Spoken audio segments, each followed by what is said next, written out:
તો જૂનાગઢના કેશોદમાં ગ્રામ્યમાં યુવતી સાથે દુષ્કર્મનો મામલો સામે આવ્યો છે। યુવતી સાથે દુષ્કર્મ આચરવામાં આવ્યું હતું। લગ્નની લાલચ આપી યુવતી સાથે દુષ્કર્મ આચરવામાં આવ્યું હતું।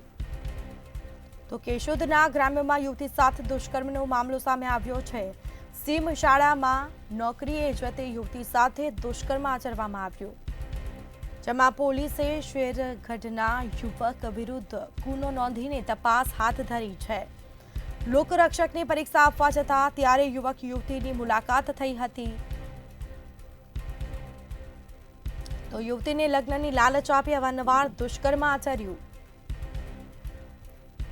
તો યુવતીને શંકા જતા પોલીસ ફરિયાદ નોંધવામાં આવી હતી, જેમાં સમગ્ર ઘટનાને લઈને પોલીસે તપાસ શરૂ કરી।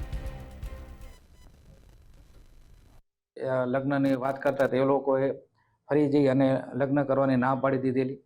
આ રીતે ફરિયાદીને લગ્નને સગાઈ લાલચ આપી અને તેની સાથે અવારનવાર દુષ્કૃત્ય કરેલ હોય જે બાબતની ભોગ બનનારે ફરિયાદ આપતા આ કામના આરોપી અજીતભાઈ ખીમાભાઈ ડાંગર વિરુદ્ધ કેશોદ પોલીસ સ્ટેશન ખાતે ફરિયાદ કરતા કેશોદ પોલીસ સ્ટેશને ગુનો દાખલ કરી આગળની તપાસ હાથ ધરી અને આરોપીને પકડવા તજવીજ ચાલુ કરેલી છે।